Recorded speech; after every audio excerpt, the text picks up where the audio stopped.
It's the PulseRise podcast, CPR and first aid. Yeah. Sports talk radio, highlighting players playing the game. OG advice, wisdom and knowledge, plus we entertain. Like, comment, subscribe, tap in and listen to James.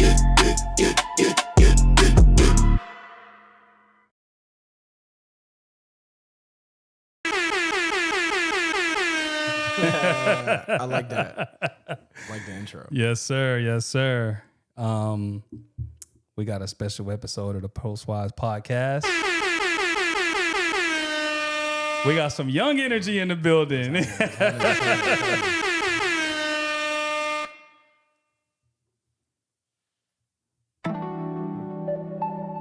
All right. Welcome back to the PulseRise podcast.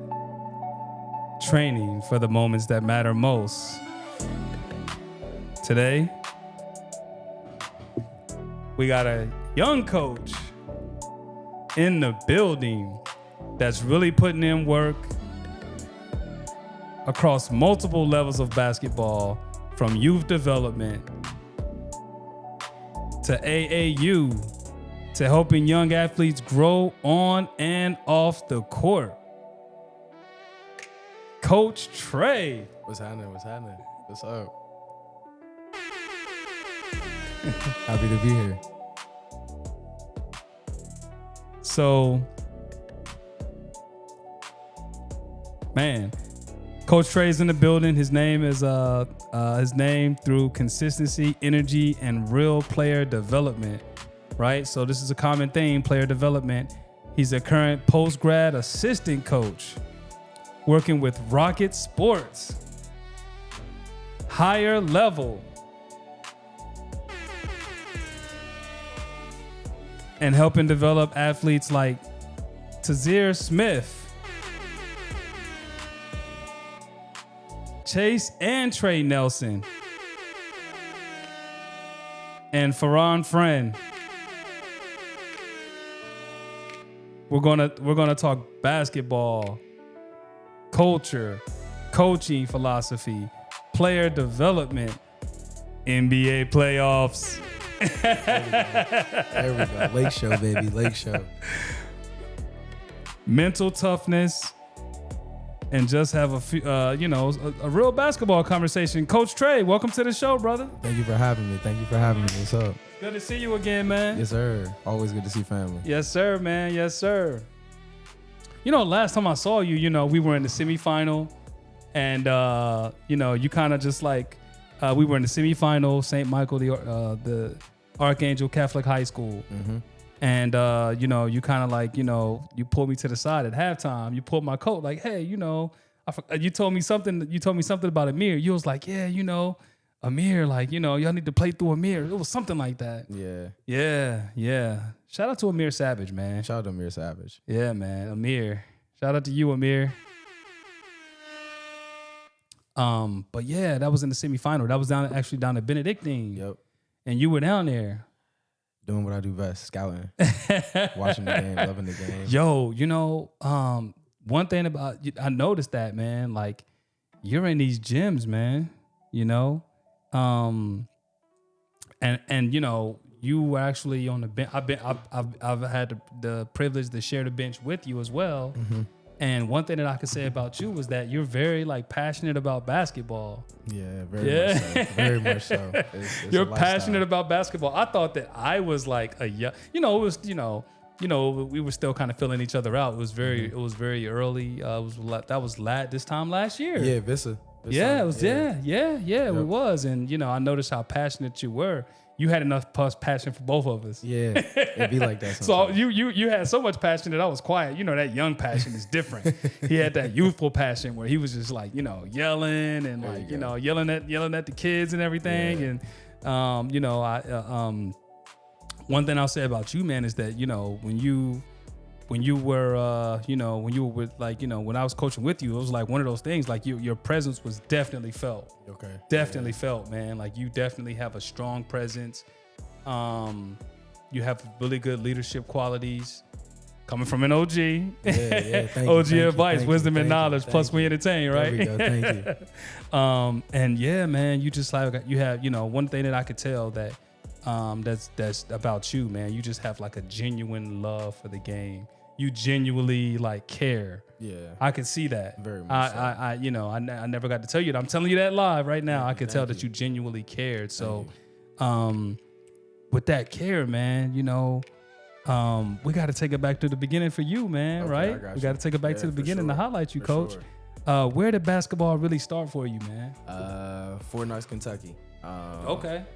Military parents, so moved around a lot, but first love, living on base, Fort Knox, and just hooping across the street with my dad, and that just kind of developed into following my older brothers around, the youngest of 3 boys, so just following my older brothers, 7 and 10 years older than me. So Wow. yeah, so I got beat up a lot. I lost a lot of 21 games. Yeah. Nowadays, the kids don't play tips. We growing up playing tips. So if you had more than Go 13, back to 11. Yep, you go back to 11 or 13, depending on where you're at. Yeah. So yeah, if you had less than 11, you go back to 0. So I lost a lot. So I learned how to make shots. I learned how to score quick. I learned how to shoot early, and learn how to be effective. So that just kind of rolled into AAU. And then rolled into high school, college, and then just right into coaching. So Word. yeah, it's just always been a passion. Yeah, Fort Knox, where all the gold is at. Yeah, I know, right? So yeah, I think I went to like 7 different elementary schools. Oh, growing wow. up. Yeah, so I mean, we moved around a lot, so it was tough. And I think that also kind of helped me with my basketball development too, because I learned different styles of play early in life. Interesting. So Traveling around. and I didn't really pay attention to that till I got older. And now that I coach, and I'm just like, you see it now, especially with like the NIL in high school, that there's players coming from everywhere to Yeah. play now in college. Yeah. Like they're recruiting U16 kids from France. They're going to get kids from Germany now Yeah, to come yeah. play in these Division I schools. Yep. And Yep. I look back to growing up, and it was like I moved around from Georgia to Alabama to South Carolina to Florida to Texas, back to Georgia, Wow. back to Indiana, Wow. back to Virginia. Wow. So the style of play is different in Texas Yeah, than it is in Indiana. yeah. The Indiana play is different than the DMV. Yeah. So and then the style of play in the South is a little different from up here in Wow. the DMV. So That gave you a chance to also see where you were really at as a player too, So, and all yeah, of that. Exactly. Yeah, So yeah. I moved out here. And in Indiana, it's not that many of us African Americans. Yeah, So yeah. I thought I was hot stuff. Yeah, So, yeah. I mean, I moved there 2004. Mm-hmm. This was the first time I've ever heard of an elementary school having a school team. Mm-hmm. So primarily 5th graders, but if you were good enough as a 4th grader, they would let you play on the school team as well. So I moved there like right after Christmas break. There was only 2 4th graders on the team, and of course it was the new kid from Alabama, and one of my friends who was in class with me as well. So the style of play was just different. It's pass, cut, shoot. We don't care if you score this many points. It's how can you help us win? Are you taking smart shots? And are your teammates, are they engaged too in the game? So. And then I moved out here to the DMV, and it's all about being a dog. All about being a dog. Who's a dog? Who's a dog? Who's a dog? Yeah, like, no. Who's a dog? No, So, yeah, yeah. And it was different because the kids in Indiana aren't barking and clapping after they score. They're running to get back on defense and trying to set up the next play. So I got out here, and I was just like, what? Like somebody scoring and they cheering in my face. I'm like, all right, bro, like you got a bucket, so what? So like I just had to learn that that grit out here, just being on the East Coast. But it's been great. Transitioning into Forest Park, up in Woodbridge. Okay. So, basketball, football, track and field. Okay. So We talked about track a little bit earlier too. yeah. So Yeah. I just didn't want to go home after school. And then Okay. it got to the point to where you start to see your peers that are pretty competitive and pretty good, and it's like, yo, I don't want to get left behind. I don't want to be the laughing. I don't want to the weak link in the chain. Yeah. So whether it's 7-on-7, football, with pads, track, basketball, like you never want to be last. You never want to be the one that's getting laughed at. If you're not first, you're last. That part. In the words of the great American philosopher Ricky Bobby. There you go. So Talladega. Yeah. It was just a matter of always putting work in. So, and I had older brothers, so I watched them develop and grow from ankle weights and strength shoes and weight. Remember the vests. strength shoes? Yo, he just took it way back. Kids The don't know about strength the shoes, they don't know man. nothing about those strength shoes. So, they all want Vertimax now. That's it. They all want to pay for. They want their parents to pay for somebody to get Vertimax training. Back in the day, we had strength shoes, and you would try to save up enough money or get you might even try to get get your parents. Back then in the 90s, our economy wasn't the best. Christmas in the East Bay magazine was East your best Bay. friend. Yo. He's the early 90s babies, Yo. man. That East Bay magazine was your best friend around Christmas time. I'm telling you. I'm the OG. You might be the YG because he's talking about the East Bay magazine. East Bay That's magazine. the East Bay magazine. Yeah. Used to come to your house. Yup. They knew what they were doing too. It came right to the teenager's house. Team gear, Yeah, all the shoes, all of the AAU kicks. stuff, Oh everything, my training God, equipment, man. everything you wanted. That So, yeah. yo. Yeah, so I followed my brother's footsteps. So I was probably Shout out to the old East Bay magazines, man. Shout out to East Bay. Yeah, so probably about 13, probably about 14, 14. I had kind of developed some sense of a work ethic. So like during the summers, I would wake up and go work out. Like I get up before the sun would get like really hot, probably like 8:30, 9 o'clock. Because both my parents were working, so during the summer they're going to the Pentagon until 6 o'clock. So I'm home alone. I'm waking up 8, 9 o'clock. Wow. I might go run, might go shoot around before it hits like 12:31, and I'm gonna come back outside at like 5 o'clock, 4:30, and I'm gonna go find my way to the basketball court with the older guys. So That's interesting. How were you doing that? like 12, 13, probably 13. That gap going into high school, like 7th going into 8th grade and 8th grade going into 9th grade. The reason I asked because I'm curious, like.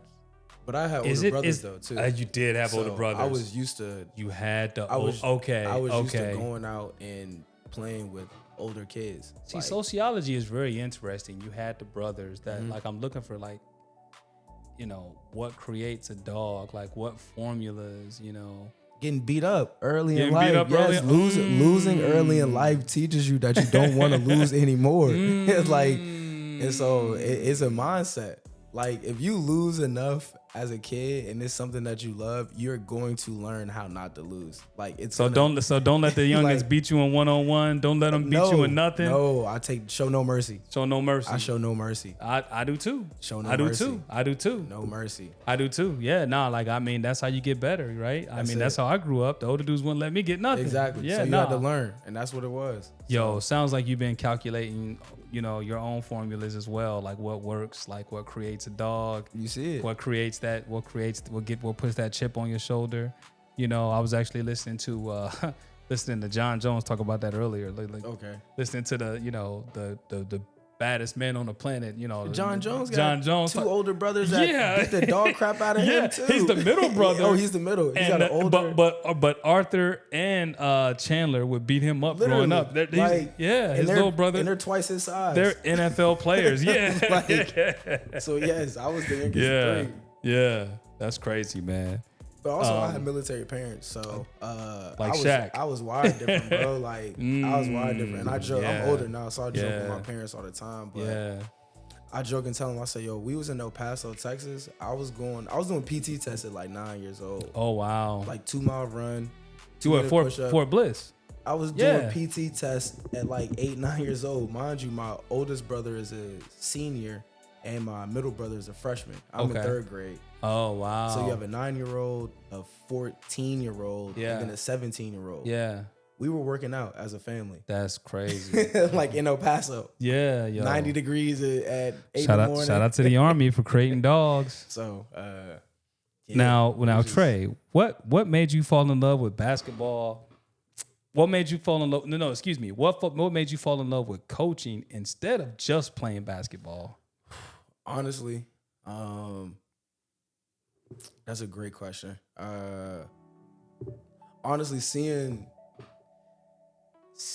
like your leadership qualities and the skills that you've like learned and tried to acquire and develop, seeing the fruits of your labor come to life is probably the best feeling in the world as a coach. Yeah. So like just going through the practices, going through like all those just the makeup, the prior preparation before you get there to the test is everything. Because you don't know what you're gonna get. So, just going out there coaching, trying new stuff, adjusting on the fly, like prior military, it's like war. Yeah, it's like you're just out there in battle. So I mean, I honestly have to say, just the first time being on the bench was probably super nervous for me being at Forest Park. But sitting on the bench for a varsity game. And coaching is way different. You don't have the control. Exactly. So like just sitting on the bench and Forest then Park. like sitting there watching. Yeah. It's like, oh wow. And then like winning some tough games, like winning away games in the district might be the biggest feeling. And then like as a former player coaching at your alumni,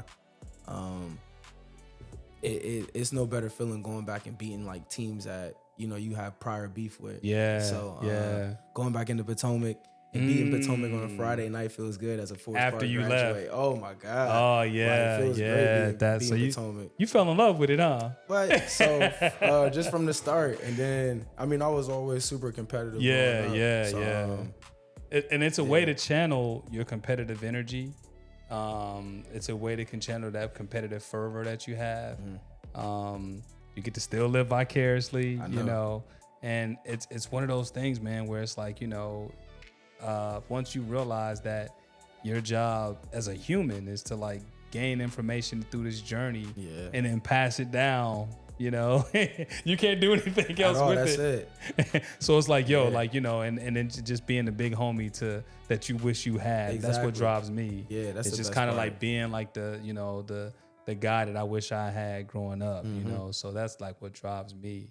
But I find it interesting, how for what brought people to coaching, So when did you realize I think I'm actually good at teaching this game?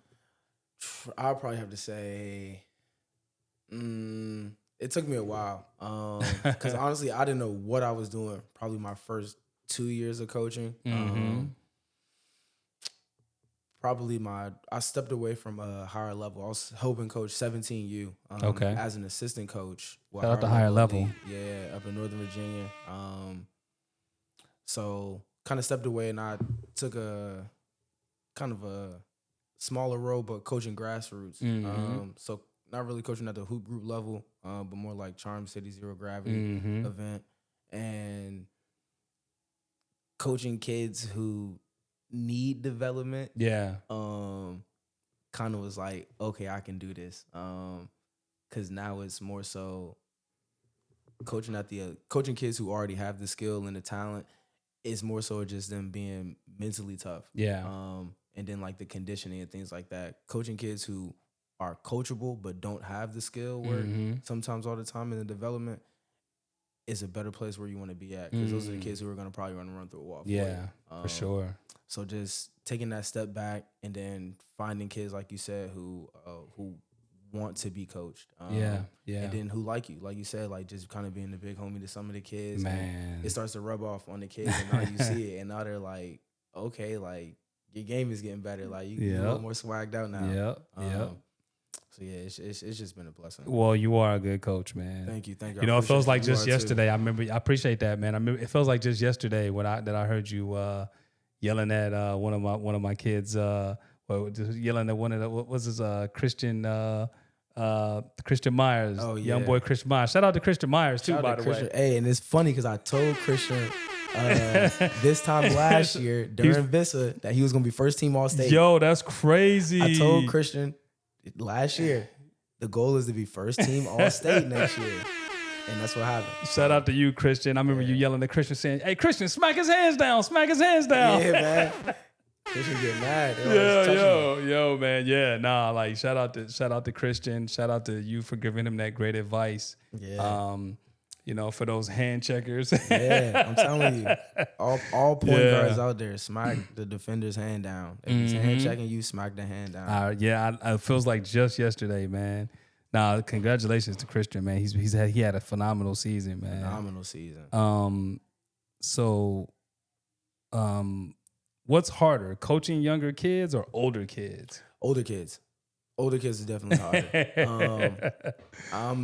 It's crazy because right now I'm in a space where I have a 4th grade, 5th grade team, and then I help coach a 17U team. Oh, okay. So yeah. I literally have 10 and 11-year-olds. Yep, yep. And then I go coach 17-year-olds. Yep.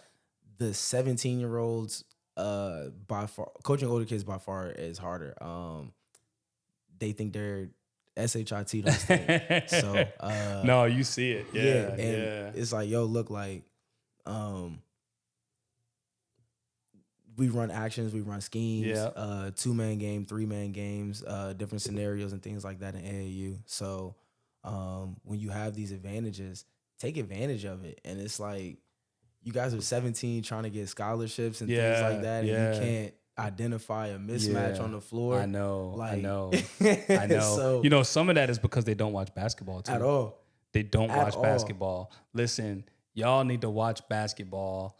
You literally got the NBA playoffs right in front of you. You watching these guys switch hunt. Like, not even NBA playoffs, right? So I would say go to your closest Division III school, no, or community college, 100% during the season next year, and go watch some of those teams play. Like 100%. Please go watch a Bridgewater. Please go watch a Hampton and Sydney. Please go watch a Mary Randolph Washington. Macon, Mary Washington, Virginia Wesleyan. Please go watch some of these schools.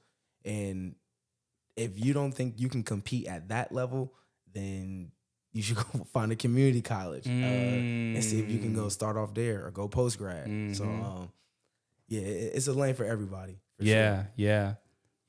I was, when the reason I said NBA basketball is because it's like, yo, it's literally right there in front of you. Yeah, it is. Even if you ain't watching the regular season, the kids want to watch the step back highlight shot they they play 3 times, and they play the 2K, which doesn't make it any better. I hate 2K. I put 2K down like 10 years ago. Hate 2K. It's a bad habit. 2K I love the game though, but it's a. Are you done playing video games, Coach? I'll play Call of Duty. But he said he ain't completely retired. Yeah, the 2K. I lead a 2K for the kids, man. I had to put the video games down, for good. I retired. I want to say I retired like 09. Okay. Maybe.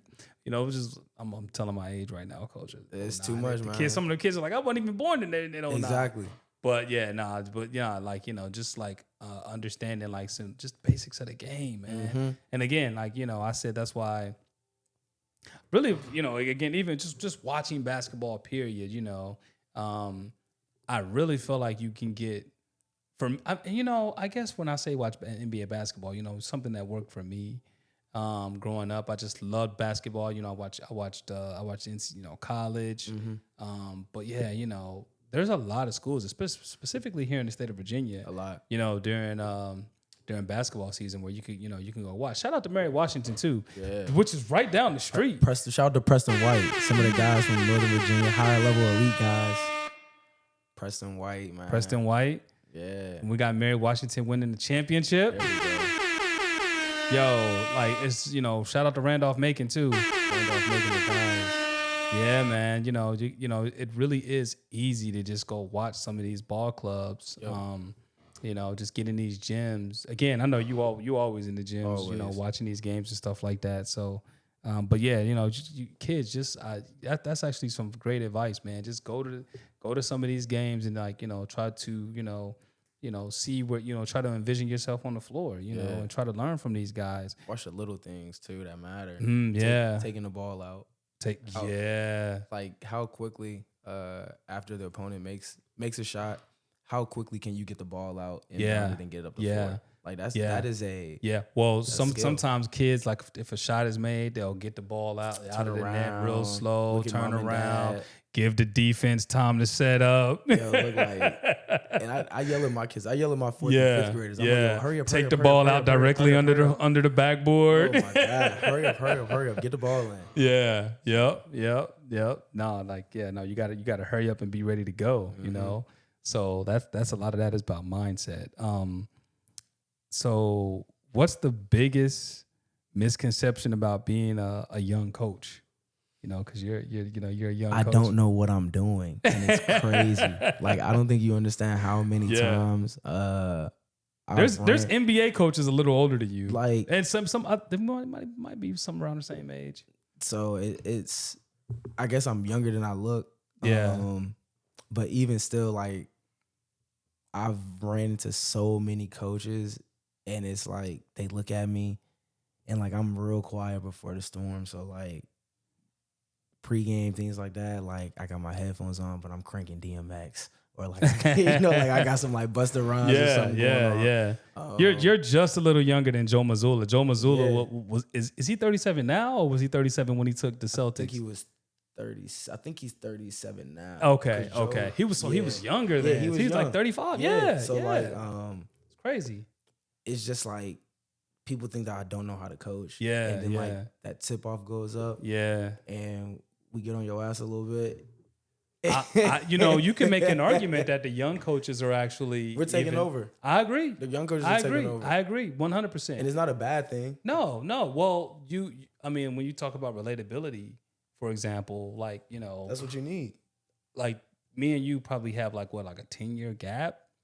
That's a couple generations. That's like 2 generations right now. Yeah. So when it comes to like, luckily, listen, if I didn't have a teenage son, I'd be lost. Yeah, because with a lot of this stuff. These kids are insane nowadays with some of the stuff that they got going on. I know. So you being able to, make that connection with kids is huge. Being able to like, it's just a relatability there. I think that back in the day, we had.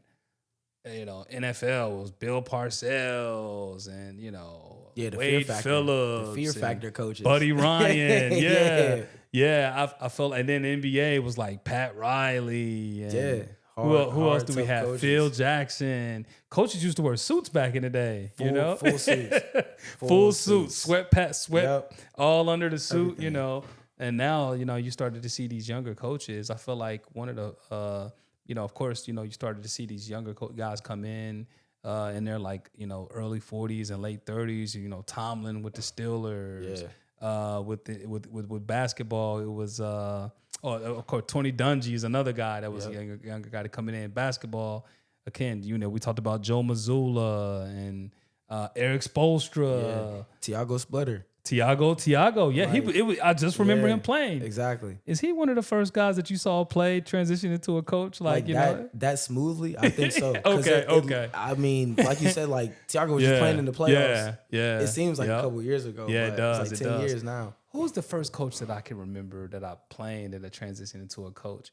I mean, you see it a lot more with like player development coaches. You do. Like if you see him pan the camera at some of the games, like is that Sam Cassell? Like you'll see like a lot of former players. Yeah, sitting as player development coaches on the staff. I know. I like a guy that I feel like, I used to love Rasheed Wallace. Yeah. I loved Rasheed Wallace back to the basket game. Was nasty. His post-up game was nasty. Yeah. Shout out to Rasheed Wallace in Philly. But I felt like, Roscoe got an attitude though. Oh, for sure. But I felt like he should have been a position coach for these big men, that like, just kind of like, like, again, you have so much knowledge. This guy's an NBA champion. There's so many different guys. I want to say the guy that I know, Billups is one. No, I want to say Jason Kidd, maybe. Was it Jason Kidd? Jason Kidd, yeah. He's the closest one I can think of that comes to mind. The Nets Jason, for a couple years. Yeah. Jason Kidd was with Jason Kidd. Well, he was. I remember him playing, and all of a sudden he was coaching. Yeah, just popped up. Yeah, that's how you know you're getting older too. You start seeing these coaches transition. Pop up. Yeah. Hey, pretty soon you're gonna start seeing guys that you looked up to. You're gonna start seeing their kids. Man, I got kids that I coached as freshmen in high school who are like about to be seniors in college now. Wow. So I'm like, huh? Like, how old are you again? Tattoos and stuff? Like, you was just 14.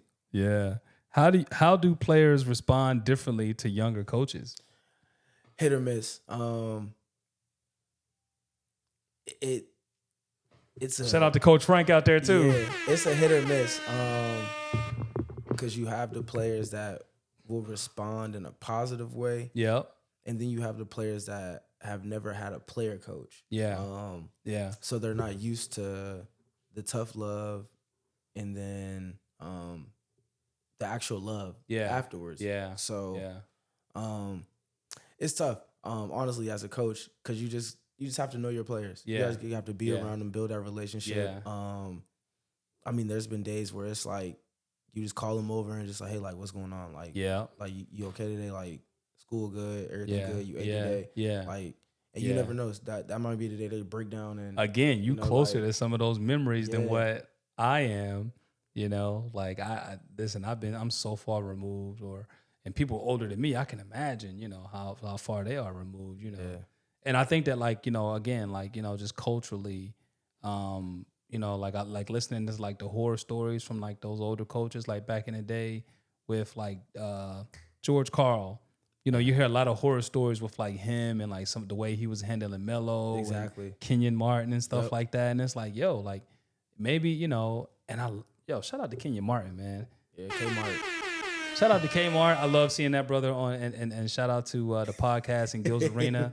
I love seeing Kmart chill. There was a time where I love seeing you smile, Kmart. There was a time where he was like, like, bro. Kmart, he used to dunk on everything. Everything. I remember. You remember that? Him carry Kittles. Yeah. I remember that. Yeah. The New Jersey Nets. Yeah, but that generational gap, just with like, you know, again, going back to we took it back with that team. Yeah, I'm telling you, that's what I'm saying. Like you're okay. Yeah, see, like, he's a student of the game. You're a real hooper, man. But just you know, just again, man, with that gap with like George Karl, for example, and then, you know, I think that like that's a situation that could have been better, maybe with a younger coach. You know, that team could have won a finals. Yeah. He told Melo that Melo should have been Detlef Schrempf. That team should have won an NBA finals. Melo, Chauncey Billups, young J.R. Smith, young J.R. They had Nene. Yeah, Nene, and they had Kmart. They had Kmart. Yeah. I mean, Western Conference Finals with the Lakers. No, they had a solid squad. They had a solid squad. That's a whip. No, because nobody was guarding Melo back then. No, off that one or two dribble. No, back to the basket. Nobody's guarding that. Who's a better one-on-one player? Because I hear a lot of. I just got to get this quick. You know, we ain't got the rapid fire yet, but I'm curious because I see a lot of talking with Joe Johnson and who? Kmart. No, excuse me, Joe Johnson, Melo, and Michael Beasley. You gonna go with the home? You gonna go with the home team with Michael Beasley? What you gonna do, man? Don't be biased. Beasley, Melo, or Beasley, Melo, or Joe Johnson? Who's a better one-on-one player? AKA ISO Joe. I might have to go Melo. I'm sorry. Melo? I might have to put Melo. I might have to go with Melo too. I might have to go Melo. I think first. I might have to go with Melo too. Melo could do everything. Bruh, I used to try and study like he could get a shot off in the phone booth. This is how you know, like, I used to really like study basketball, right? Yeah. So I used to go on YouTube during the summer, and I used to try to like practice the USA Combine moves. Wow! So like they used to drop like the summer workout, and they would be practicing like scoring off of one dribble, scoring off of two dribble, scoring off of no dribbles, and then getting the pass from the coach. So I go outside and I used to try that. So like I used to go outside and try to work my pivot. Score off of one dribble. And that's what separates Melo. Melo can score off that one dribble. That one, that two. And like, but you see 1, 2, it though. 3. Like, you get Melo 3 dribbles, it's over with. Because, I mean, he could pull, he's pulling up, his shot form is the same. His initial bump and react to whatever you do there, it's a step through. Yeah. Like, he may not even take the dribble. Yeah. So like, and then you listen to guys like, I agree with Melo too. And then you listen to guys like, you know, Paul Pierce even said it, like, Melo 30 gonna be different. Bro. It's gonna be you're gonna feel it in your chest after the game. It's a physical 30. Yeah. Like Melo's like even Kobe said that Melo was tough to guard. Bro. A lot of people say Melo was tough. He was physical. He was very physical. 6'7", big, stocky. Like, you know what I'm saying? Yeah, like, he wasn't strong. like Yeah. Nah, Melo was different. Downhill, coming downhill, starting on the block, short corner. Like, I don't want you on the wing yet. Let me get you right here on this post first. I know. Shoulder. I'm gonna let you jump, and then I'm gonna let you land, bump you as you come down, go through the contact, and yo, and one. Like, Melo was a different type of animal. Yeah, man. Shout out to Carmelo Anthony, man. I used to hoop in the Mellows. Kids don't know about hooping the OG Mellows. The OG baby blue and white Carolinas. For sure. Oh, yeah. Them kicks was the truth. What we talking? Was that like 05? It's over for 5 06, maybe? Telling you, with the yellow Jordan emblem. Man. I know something. I got love for Trey, man. He taking it back. He making me. He reminded me of the good old days. Now, Coach Trey. Hold on. You've coached a lot of different levels already. What's Correct. your actual philosophy when you step into a gym? Sink or swim. Sink or swim? I want to be the shark in the fish tank. Yeah. Every yeah. gym I go to. Yeah. Like, yeah. no matter what age group, no matter what team, Mhm. like it's do or die. Mhm. Like that's just my mindset coming Yeah. into the gym. Like you said, it's either your first or your last. Yeah, nobody you wants got to you lose. you definitely got some fire in you. I could see the military influence. You definitely got some fire in you. I thought I breathed fire. I breathe fire and brimstone. Yeah. But I felt like, Coach G said it. Coach G, I think that I'm like with Coach G, and I think that I didn't realize it until he said it. If I teach you and you don't do it, now we got a problem. Exactly. If I don't teach you it, then and you do it, then it's like, okay, I can live with Yeah, that. But there if you I go. teach you and tell you the right thing to do and you go wrong, like I broke a clipboard down in this year, which is bad because the kid, I shouldn't be that way. I gotta get. It happens. That rarely happens. It's a passion. Yeah, It it's the happens. passion. It's just the passion. I've broken a couple clipboards. I turn around and throw my marker. I done lost caps to the marker. The ink out the marker done flew out one way, like through my whistle. I take my keys and everything out my pocket before the game, just in case. Like, bruh, I'm telling you, bruh, it's like you just said though, right? Yeah, But I yeah. tell my fourth graders and my fifth graders, right? I sit them down before the game, after practice, and I go, guys, listen. I'm giving you the cheat sheet to the test. Yeah. Like, we practice every day. Not only that, right? I'm the Yep. type of coach, I'm kind of instructing you during the game. Yeah. Dribble with your left hand. Jump stop. Yeah. Eyes up. Yeah. Come Make- to a jump stop. So many Jump at stop. a young age. Listen, Make- if you come yeah. to that jump stop, you can establish either pivot foot. Go off of 2 feet. Yeah, play off of two for Like, sure. So they're starting to develop it, but it's like those little things now Yeah. are going to help you make a team forever. Now, Coach Trey, what matters more, skill, effort, or IQ? Skill, effort, or IQ. I'm going to take effort. Effort? I'll Okay. take effort. I agree. I'll go take with effort. I can teach you skill. I can't teach effort. Yeah. Effort is probably the one thing every coach is like a non-negotiable. I was listening to Peyton Pritchard talk about this. He said playing hard is a skill. I'm telling you, it is a non-negotiable. It is. Some kids just They don't don't play get hard. it. They don't get it. Yeah. Well, some kids have never been in a position to where they've had to work hard. Yeah, Either. So yeah. it's like, I'm used to everything being given to me. Why do I have to work hard? Mm-hmm. Now, Coach Trey, again, what's the first thing you look for in a young athlete? Dog. You got it in you or not? That's it. Yeah. After that, probably personality. Like I like kids with a little personality. Coaches love dog. I love that, man. We love dog. I love it. You hear that, Please. young players, coaches. Please. Coaches love dog. That's it. That's a common denominator from like any coach that I talk to, and I talk to a lot of coaches. That's it. That's a common denominator, the dog. That's Yeah, it. yeah. Your effort. Man. And that's mainly what we mean by being a dog. Your effort, your energy and effort. Mm-hmm. Coach Trey, can you teach toughness? Nah, toughness starts at home. I'm being so serious. Toughness starts at home. Yeah. Like you can't like clock in and clock out when you want to be tough. It's either you're tough or you're not tough. Like it's just I that agree. easy. I agree. What separates good players from players that actually win? What separates good players from players that actually win? Good. So I break this down to my kids too. Good players do things when they have to. So, right. So I have to pass the ball because I picked up my dribble, or the double team has now trapped me. Right. Great players see the double team coming in, they get the ball early. Great players don't pick up their dribble. Like they dribble around the hedge. Like the Nash dribble. Or they cross over. Yeah, They take a pocket dribble. Yeah. So I'd probably have to Yeah. go with that. Sometimes great players don't put the ball on the floor as soon as they get it, that too. Triple threat. That- That listen. triple threat. Kids, especially you guards out there, You Triple know, threat, man. you Look. do not have to put that ball on the floor as soon as you get it. That opposite direction ball fake Yeah. will get you a highlight. Yes. If you catch it and ball fake the opposite direction, you will get a highlight. Yes. I promise you that kid will probably bite for it. If you can catch it and hold it a little bit, like if you're like, you catch it on that wing and you like, it's what you tell me as if I'm like looking at you, it says that you're processing. Yeah. I'm scanning. You're scanning. Yeah. Okay. So that shows me that you have some basketball IQ. You're like scanning. Yo. Again, giving you the answers to the test. They catch the ball head down looking at their sneakers. Yeah. If you catch that thing and you start putting it on the floor and you're trying to cross over and cross back. Coming out.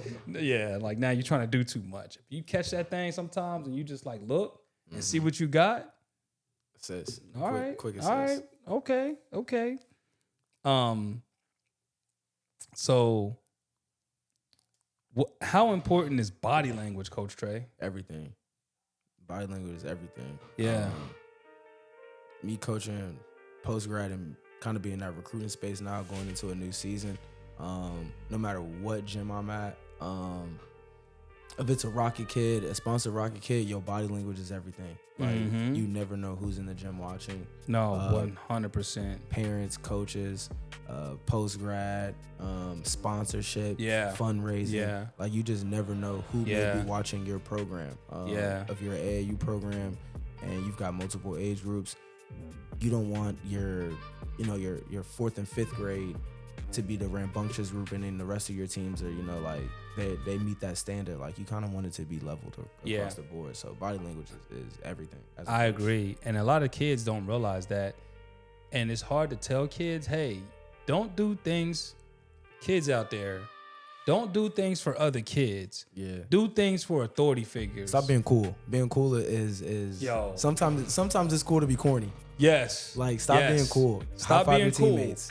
Cheer for your teammates. 100%. 100%. Like you think that it looks cool to other. Like if it looks cool to another kid, second guess it and think about what's going to look good for adults. Or authority figures, people that are going to help open doors for you, right? Not just elders. How important is defense in today's game? As a Lakers fan, you watch Austin Reeves they switch hunt Austin Reeves every damn play, don't they? Defense is like a lost art nowadays because scoring is at such a premium. But when you do run across a coach or a team or a program that emphasizes defense, it's gonna be a long day for you. Because that's the key to success. Like they say, defense wins championships. It helps win championships. I'm not gonna say it wins, but it sure is a determining factor. No, for sure. But no, defense is everything. Being able to guard man to man. And if you can guard, I can't take you. Like if you can guard, you gotta stay in the game. And you're not turning over. Yeah, you're not turning the ball over. You can stay in the game, and you're not fouling. Playing defense without fouling with your feet. Steady your hands. That's one thing I learned with post grad this year. Because the referee and the whistle is a lot different at the post grad level. Because it's a little more physical. So like walling up and chesting guys up like, as they're trying to get that paint up is crucial. So you mean not lunging for everything, trying to block it, Coach Trey? Crucial. Just walling up, step sliding with your chest. And then like just putting both hands up and jumping straight in the air and not trying to block it. Don't try to like lean into the body contact. Just literally jump straight up in the air. So like I learned quite a few things this year just from just coaching post grad. Wow. What's one thing kids today don't work on enough, Coach Trey? Being consistent. Like, cause I can take a like Farron Friend, right? Probably one of Glen Allen's best players that they've ever had. But he's been working out with me probably since January. And every day we work on being consistent. So we start with like 20 left-hand layups, 20 right-hand layups, and then we make about 50 shots around the rim, and then we take it a little further back, and then we make like another 50 to 80 shots at like the 17 to 20 foot range. And then we take it outside the lane. And then we start working on our 1 dribble pull up, 2 dribble pull up, and then we get into our catch and shoot. Okay. And then we get into Wow. our on dribble you pull ups. you So slowly he's like developing. yeah, and it sounds like a routine. So he comes in the gym now, and like he kind of knows like, oh, we doing this today? All right, cool. And then like we'll go from 1 drill, and he's like, oh yeah, we're going right into this drill. Yeah. Well, I think that, I used to be a personal trainer too. It's like one of those things, like I tell kids all the time, have a routine. Yeah. As a personal trainer, even when, I'm a little guy that's got a dad bod now a little bit, but back in the day, just being consistent with the specific routine. It was like, back in the day, for example, like Monday, chest, shoulders, triceps. Tuesday, back and biceps. Wednesday, core cardio. Thursday, go back to chest, shoulders, triceps. You know what I'm saying? Like, like where you have like a consistent routine. With these kids, like the same way that you have a free throw routine, have a, workout routine and workout habits, have a pregame routine. Maybe, it could be just try to do things that work. Find what works for you. And then once it works, like if you have one of the greatest games of your life, like, okay, what did I do? And then, like try to figure out how to enhance that and then have your routine. The same way that you shoot free throws every single time. Because a lot of kids will just go into the gym and just put up shots and just kind of be all over the place and won't have any consistency. No type of the consistency that we talk about. Just putting up shots. Yeah. So have a routine and be consistent in that routine. What's one thing that parents misunderstand about development, Coach Trey? It's a process. Yeah. I've yet to see a overnight story in basketball. Yeah. Like where it's kind of just like a flip of a switch and, someone's a 4-star or 5-star overnight. I just listened to Shea Gilgeous-Alexander, SGA, talk about not making the high school team his 9th grade year or something like that. Process. Yeah. Jordan got cut. Jordan got cut from the varsity team like his sophomore year. People get cut. Yeah. Like it happens. Yeah. I got cut. I got cut from the middle school team, 6th grade and 7th grade. I didn't play till 8th grade year. Yeah. But I still played like rec league and things like that outside of school. So I didn't let that stop me. Yeah. But it happens. Yeah. Like it's a part of life. Well, that's a thing that I'm starting to notice too, Coach Trey. It's like some of these kids where things come real easily and natural to them. I noticed that sometimes the common denominator is those are the kids that don't have the best work ethic. It starts at home. Starts at home. So you can't enable these kids. You can't enable your kids. Soft parents raise soft kids. Yeah. So that's that. Yeah. And one of the things that I talk about, oh boy, I can go on and on about this. I can go on and on about this. We're gonna transition. Anyway. So Coach Trey, trainers versus actual coaching. Trainers. Okay. Because you got coaches out here that don't know what they're doing. Well, you got some trainers out here too. I'd say it's 50-50. Yeah. Because I've run across a lot of coaches who just don't know what they're doing. Like training is like very specific. Like you can't. It's hard to. Yeah, it is. Your chances are like I feel like your chances of running to like a skills development trainer are probably like that doesn't know what they're doing are a lot slimmer than a coach that doesn't know. Like very rarely.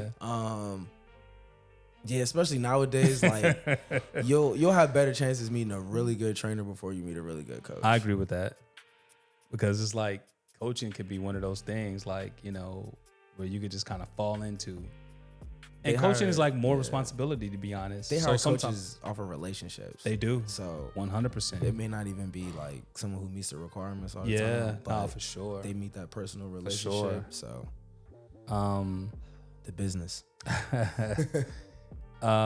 So let's talk about basketball IQ a little bit. Okay. How important is basketball IQ, and what are some indicators for like a young kid to show that they have good basketball IQ? Like we talked about earlier, that triple threat. Yeah. If you find a young student athlete who can get to a triple threat, they finished in their layups off 2 feet, and then playing with pace. I think that's one thing young kids do not understand. Playing with pace. Yeah, I love to see a kid like, you don't have to be the fastest kid. You don't like, I love like seeing kids where it's like you can't speed them up. Yeah. And they can dictate the pace, I love kids like that, that just kind of like shows like, and then, we talk about basketball IQ, we talked about LeBron even before we started the pod, the definition of IQ. You know, Literally. you talk about guys like Rajon Rondo, and you know these guys have like ridiculous basketball IQ, man. In the passing, that's probably the This next thing. passing is probably is that God. I feel like that's probably the best indicator of what IQ is. That's if is that should be like the Playmaking? main. Yeah, That should be like the highlighted underlying definition. 100%. Playmaking and passing. Yeah, Like if you can have under the age of 13, if you're able to pass the basketball, yeah, fourth grade through seventh grade, effectively, you can make like a good outlet pass, a good bounce pass, a good like transition Yeah, pick and roll yeah. pass. Yo, you're gonna be really good. and kids don't realize that passing. For example, if you're a kid and you're 15, 16, no, let's just say 16 and 17 you. Okay. Because those are the ages where, live starts to matter. periods. Yeah, things that's matter. those things matter at those ages. Okay. What kids need to recognize is passing is going to stand out more than scoring. Very much so. Because my thing is, right, like, yeah. like I talk to college coaches at all levels now. Yeah. In the post-grad space. Yeah. Yo, they don't care about you scoring. Yo, hold They do on, not hold on. care. Oh my God, yo. They don't care.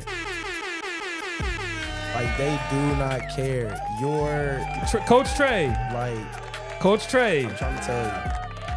can you say that one more time for the 16, 17 you? They do not care about your scoring at all. If you are 6'4" or shorter, and you are not dominating, you're gonna be sitting on the bench or on the wing or passing the ball. Yes. If you are Yes. 6'6" or taller and you're playing like a 5-man role right now, you're not helping yourself. Like, you need to go do some ball handling. You need to go talk to your coach and work on getting outside the paint, or you're gonna be a undersized big man. Like, don't limit yourself. Yeah. And that's just IQ. Like,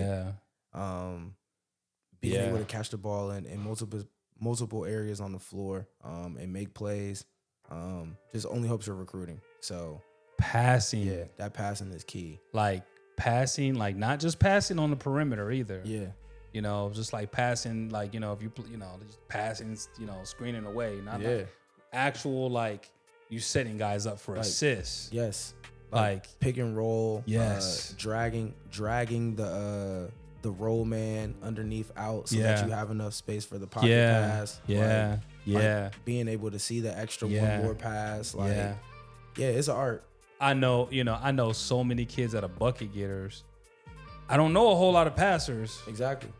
I know a kid that's a passer, and I think I know a kid that's a really good passer. The first kid that I can think of right now, he's a phenomenal passer. Okay. I watched this kid at a young age. Okay. His pass was special. His passing is special. I don't know, like kids, like passing is like, oh my. Kendall Marshall. Passer? Go watch Kendall Marshall. Okay. For all the young kids out Yeah. there, go watch Kendall Marshall. Virginia kid. Yeah. Bishop O'Connell. Yeah. Played for Marshall. Boo Yep, Williams. yep. Played down at UNC. Yeah. Phenomenal passer. Yeah. Like, I mean, like 14, 15, 16 in college games. Yeah. Yeah. So there's guys out So there who really get rid of it. some of my favorite passers, guys that I watch. Let's talk about passing a little bit, because I feel like passing is something that doesn't get talked about enough. Some of my favorite passers, all time, guys that I grew up watching, Andre Miller, Mark Jackson, Magic Johnson. I forgot Andre Miller had a young Iguodala. Yeah. Andre Miller had a young Iguodala. Andre Miller, man. Andre Miller was a Penny Hardaway. Yep. Yo, let me tell y'all youngsters out there something. Penny Hardaway was for the youngsters out there, I strongly recommend you watch the movie Blue Chips. Yeah. And Penny, Blue Yeah, Chips. that's a good movie. Penny was on a set with Shaq. Yep. Penny was young. He was a young point guard, 6'7" point guard at Memphis. Shout out to Memphis. He actually coaches Memphis now. And shout out to Derrick Rose, another Memphis cat. Yeah, shout out D Rose. But Penny was on the set of Blue Streak or Blue Chips. I'm sorry, I said Blue Streak. Another great movie. I know, right? Blue Chips. And Shaq said that, they were working out together and stuff like that during the filming. And he said this kid would just give me the ball and like ridiculous. Like he got him the ball exactly where he just got him the basketball. He was feeding him. Skill. You know what Shaq did? Shaq said he went to the Orlando Magic front office and was like, y'all better draft. Y'all need to draft that kid. Draft him. And that took Penny Hardaway. Who knows where Penny Hardaway's career would have been had he not got drafted. He's a legend, you know. He was able to be prepared with Shaq for 3-4 years. Yeah, that's literally his career.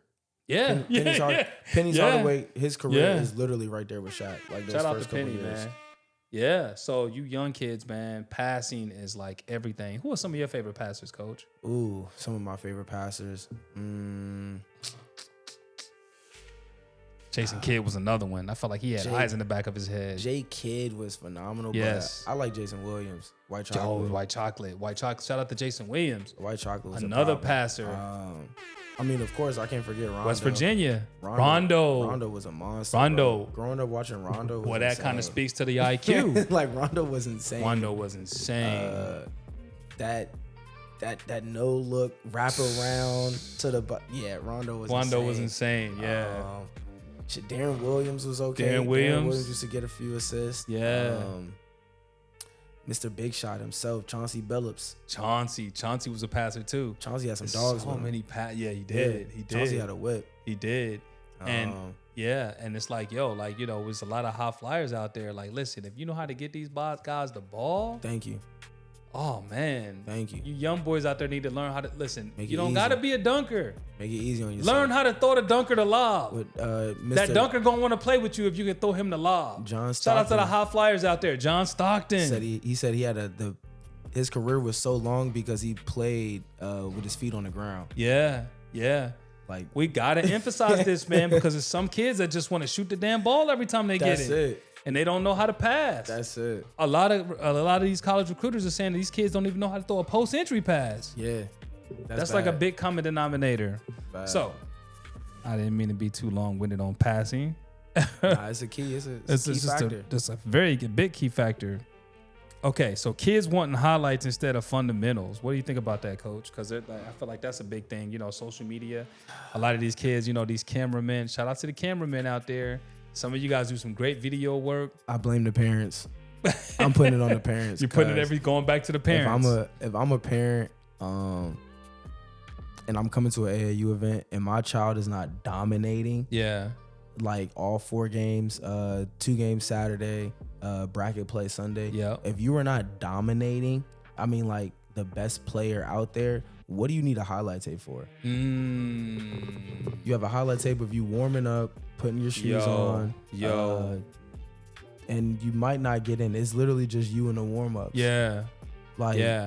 And let me tell you, I've talked to some of these cameramen watching some of these games, and they're like, I don't have a whole lot to choose from. I don't know what to put in the film. But these kids are like, I want to paid me. They're like, I want a mixtape. The mom paid me $50. Yeah. So I'm going to take these pictures and videos real quick and try to make something together. So it starts at home because my parents would never.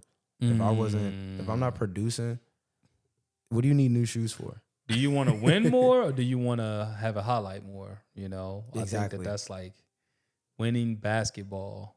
Winning and losing matters because you got to think, you go to the next level, and I need the young kids to understand this too. You go to the next level. Yeah. Some of y'all don't understand it. That college coach, for example, his job is on the line. It's to win. You have to win. he's risking his job and whatever your tuition is for that year. Is $40,000 in his job. That's what I'm risking.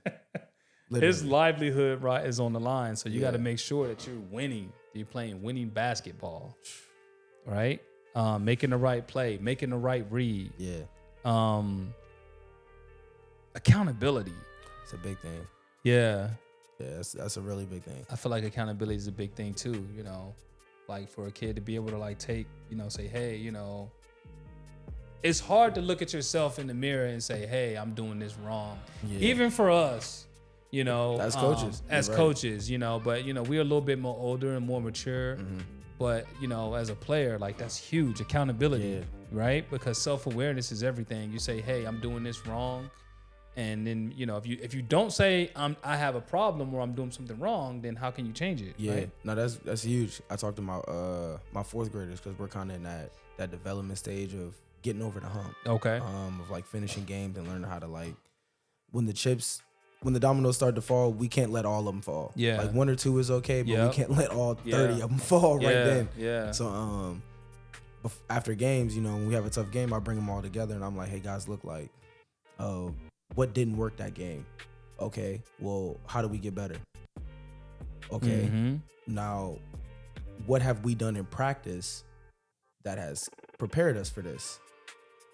Okay, well, I gave you guys the answer to the test. Yeah. Y'all knew the answers to the test and y'all failed the test. So now how do we move on from there? Yeah. So like now I'm trying to teach them accountability, and now they're like, oh, Coach Trey, like, now they're learning like, oh, Coach Trey, we missed 4 layups and we're only down 2 points now. Like, that's on us, Coach Trey. Like, like we got to make them layups. Like, them points is right there. So, Yeah. Because I teach them, yo, like, don't leave no food out there. Like, yo, like we're up 7, but we missed 5 free throws and 4 layups in the last 2 minutes. Yeah. And now they're understanding like, oh, Coach Trey is like serious. Yeah. Yeah. Like, Yeah. Now, Coach, quick transition. Okay. One of the things, we talked about was mental health earlier. Okay. You mentioned wanting to create a mental health workshop For sure. for young men in basketball. Yes, sir. I think that's important, man. It is. Listen, you could talk about coach. Look, mental health is like so huge, man. It is. It's huge, especially, in the ages like social media and stuff like that. Why is that important to you personally, Coach Trey? So honestly, the main reason is my first year coaching at Forest Park, 2018, 2019, freshman assistant coach, varsity assistant coach. Unfortunately, one of the young men on the freshman team committed suicide. Oh, I'm sorry to hear that. So, yeah, phenomenal athlete, Josen Shepard. Rest in peace to him. But phenomenal freshman basketball player. And actually had got moved up to varsity. Yeah. So just the energy, and the kids say the aura, just like everything that was about him was just like positive. Like he was just always upbeat. Yeah. So it's always weighed on me. It still weighs on me. Wow. Cause like I was 22, just turning 23. So like I was really big bro to a lot of those freshmen. Them being 14, me being 22, like fresh out of college, like I was big bro. So taking them home from practice, like McDonald's and stuff like that. Yeah. So like now that I'm 31, 8 years later, I know he's not the only player that I've coached, trained, or came across that has had mental issues. Wow. That may not, been open to talk about it. So it's just good to have like someone in your corner that you can talk to, like outside of basketball. Outside of basketball, and I feel like that's something that one of the parts of coaching that I probably enjoy even more than basketball. Just being able to, be someone to talk to. I tell players all the time, I'm here to talk. You can feel free to call me. I got, open communication, open door policy. Feel free, to come and talk. We all go through things. I feel like I didn't really start running into, for me, I didn't start running into mental health issues until I became a man. But I know it's different for everybody. I know high school, for example, it's like different now with the social media era and stuff like that. Studies show that, social media is like one of the leading causes to like, because depression and stuff like that. You seeing fake lies, if everybody lying and showing highlights and all that kind of stuff, highlights of their life, so, and then of course filters and all of this stuff. So no, like, we can talk, man. I think that's awesome of you, man. You good. Thank you. I mean, also just turn the phone off or turn the computer off. Go outside. That was another thing too. Like where I said it starts at home. It starts at home. Yeah. Like I didn't have parents that just allowed me to sit on the game all day or sit on my phone and sit on the tablet all day. Like, yo, go outside. Like, go exercise, go play. Like, we're taking you to camp. Yeah, like, you went to your grandma's for the summer. Yep. Like, so just things like that. Coach Trey, what are some things that young athletes are struggling with today? Honestly, I'd probably have to say we talked about a little bit the accountability part. Young athletes are struggling with learning how to be coachable. I think being coachable is not just a skill, but it's something that can be taught. Yeah. Like, you can teach someone how to be coachable, right? Yeah. Like, Yeah. As a coach, we're coachable. Yeah. We learn from other coaches. No, yeah, 100%. Like, we're learning from Instagram, plays and things like Yeah. that. We're learning live on the fly. For sure. I think it's funny. After a coach loses, he will stick around and watch the next game play just to like watch and see, right? Yeah. So it's just like being coachable. Like, I would rather have the coachable skill set over anything else any day. And how much pressure does social media and rankings create on these young people? Too much unnecessary pressure, man. Yeah. Unnecessary. Yeah. It's good in a sense because it's like you got something to kind of a goal. Strive for. This person's number one, this person's number two. Yeah. You may play them or you may see them around, and it's like, yo, look, like I know what I need to work towards. Also, some of these rankings and stuff do not matter at all. Tyrese Halliburton wasn't ranked. Like, literally, there's so many different players that we could go down the list. So many people. Most of those guys all of the guys overseas, those dudes ain't ranked. None. These dudes ain't ranked. What are we doing? What are we talking about? Nope. Like, where was Luka Doncic? Thank you. In the rankings. Victor. Where was Wemby? Where was Victor? Where was Jokic? Because my thing is Wemby played, but what's also where was Drew Holiday? We don't see they don't show us like the U16 French national team. Yes. Like, that's another thing we don't get to see also. Because, like, a lot of those guys are transitioning into, like, our game. Yeah. Into the college game, prep schools, post grads. Yeah. And then they're transitioning into the NBA now. Yeah. So. Yeah, rankings is like one of those things. It's like, listen, man, makes no sense. I know. Class of 2032 rankings, and like, nobody cares about the top ranked 7th grader right now. I don't. Well, I think, with basketball and football, and all of the sports, it's like these sports have been monetized. So it's like, the rankings and all that kind of stuff, people have put an emphasis on that stuff. And it's like, look, it was, that's not indicative of your game. It's not. It used to be once upon a time, right? Yeah. If you were good, you were just good, and people knew about you. It was no, we got to come bring a camera crew and all of this. If you were really one of them ones, everybody in the city knew about it, and you was like much see TV, whatever gym you played in, and that's just what it was. Nowadays, it's camera crews, and everybody think that they're this and that, and. I know. It's rough, man. It's rough. Now, Coach Trey, what do coaches miss emotionally with athletes? What do they miss emotionally? I'll probably have to say the communication piece with the athlete. Sometimes us as coaches, we can get a little too ahead of ourselves and not really get what we need from our athletes. Yeah. Because it's like, yo, look, like, we're just asking you to play defense, to go do this, to go do that. But sometimes it's like, okay, well, what are you trying to achieve out there? Like, as a player, what are you trying to get better at? So, like, now I can help you get better at that. And not just use you for what I need you for. Yeah. What conversations do young men and women need that they're not getting? That next step after high school. Yeah. Bridging that gap. Yeah.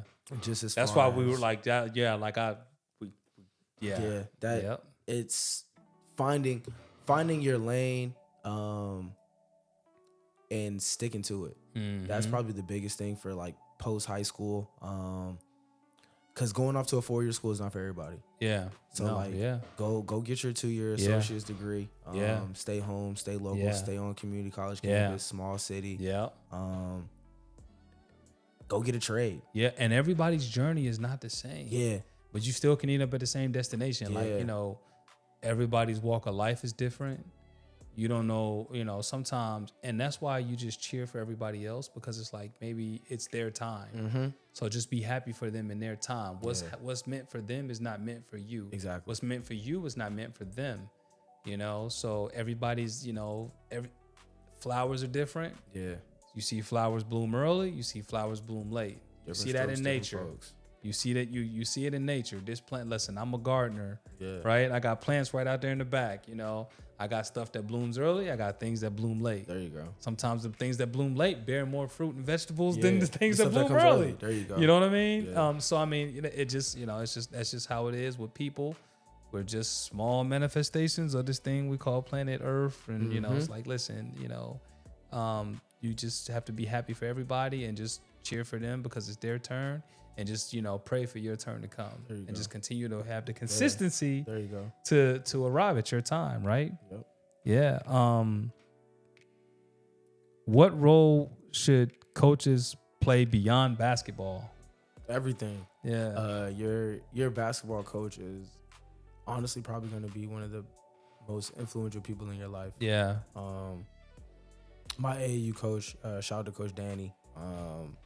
I still talk to him to this day. Okay. And he's been a part of my life since I was 12. Yeah. So his son and I played together on the same team, and we've literally been cool ever since. So I still remember my coaches from like when I was my coaches. Yeah, I so still remember them. Your coaches are literally going to be like role models, influential people in your life forever. Mm-hmm. Yeah, for sure. You know, sometimes, you know, the coach is the only stable voice that especially our young males have, you know. Exactly. So it's just really important for us to just kind of be active, and, you know, whether you like it or not, you're a role model. Yeah, that's why we do these mental health workshops too. Yeah, and for the young coaches out there, good, very important. You just never know. And that's one of the reasons why, you know, I feel good, you know, just like for me, just being a family man and just, you know, trying to like be a good example of what, you know, just trying to like live what I'm talking. Exactly. You know what I mean? Just trying to like be that, you know. I think that had I gotten into that earlier, I would have, you know, I feel like, you know, had I gotten into the game a little earlier like you, that could have helped me with my path, you know, because young men are looking up to you, young men and women and stuff like that. So yeah, you know, shout out to the coaches out there, man. Okay, so we got to make another quick transition. All right, let's get it. And you know, again, make sure that you guys like, subscribe to the PulseRise podcast, right? Training for the moments that matter most. We are going to have a CPR class coming up here in a few weeks at the library. It's going to be at the library on Salem Church Road. I will have a CPR course coming up / first aid. So make sure that you guys, I'm going to put the exact date out here pretty soon. Make sure you guys like, comment, and subscribe to the PulseRise podcast. I took a quick break, but I'm back, right? Okay. Make sure you guys like, comment, and subscribe. And we're going to transition, and we're going to have our rapid fire. All right, let's go. And talk about these NBA playoffs real quick. Oh, man. All right.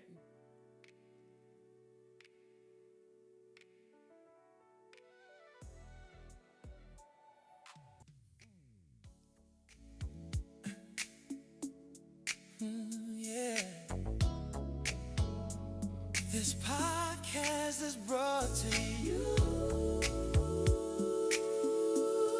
by PulseRise CPR.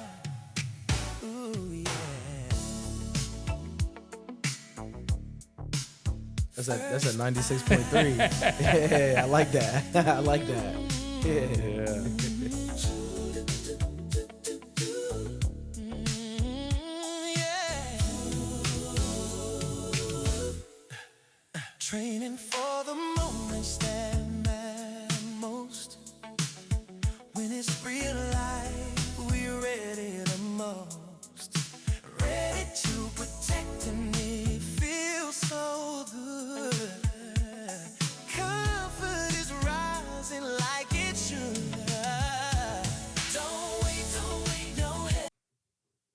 podcast is brought to you. Okay, NBA playoffs. Who's winning the title, Coach? Oh man, there's only one answer for that. The Lake Show, Lakers only, Lakers only. It's like, no, I'm gonna be realistic. Yo, Right Oklahoma now, City getting away with so much right Man, now. they It's getting away with ridiculous. murder. That was one of the worst officiated games Murder. I've seen in my life. Murder. I don't know. Boston's out, so it's open right now. But I don't know. want to see. I don't like Oklahoma City, man. I don't want to see them I win. don't want to see them win. I man. think the Spurs got a good chance too. I think the Knicks got a good chance. the Knicks, right? I'm an anti. I hate the Knicks. I don't care what anybody says. Like, I do not like the Knicks at all. Love New York, love the city, but I hate the Knicks. Brunson was balling last night. Hate the Knicks, bro. I hate Jalen Brunson with a passion. I love the fact that he's a paint touch demon, pivot demon, but I hate him, bro. Like, I don't know what it is. I do not like Jalen Brunson. Who is man? I love the way his footwork is ridiculous. That's what I'm saying. Like, I give him credit. He get to that paint. He pivot, ball fake. Yeah. But I just don't like him, bro. I know, Maybe because I he's know. like 5'7". It may be with a big head. That's it, bro. He built funny. Who's the best player left in the playoffs? Best player left in the playoffs right now. I mean, Luka not playing, so best player left. We gotta go Wemby. Wembyama. Wemby? Nobody. Wemby is 7'6".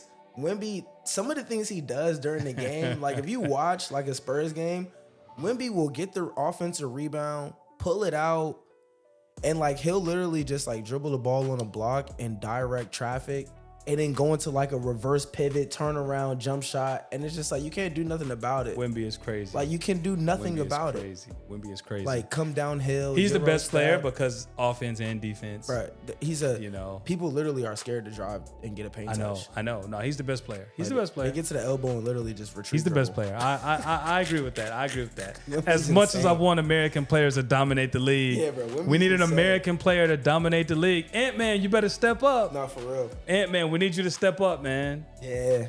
You know, looking like Michael Jordan's son. Nah, for real. Toughest player to guard in the NBA playoffs right now. Might be JB. That boy Jalen Brunson. I know. Brunson or SGA.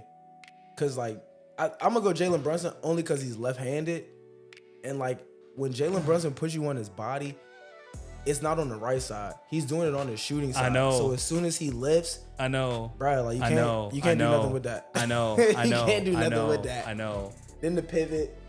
I know. You can't do nothing with him, bro. I think it might be Jalen Brunson too. Can't do nothing with him. I think it might be him too because I think it might be Brunson too because you see right now the Lakers are stopping SGA. Yes. You know they're blitzing them. turnovers and everything, bro. They're running the same strategy. They're basically just running the same strategy they ran against KD. It's like, yo, just get that's the it. ball out of his his hands, and and then somebody has else to got to kill beat us. us. Yeah, everybody else is beating You're gonna have us, to though. go. You're gonna have to go opposite every single time, and then like you know that corner shooter or that wing shooter just gonna have Yeah. to beat us. We keep letting Lou Dort shoot, bro. We gotta close out on Caruso and Chet. Yeah. Throwing me off.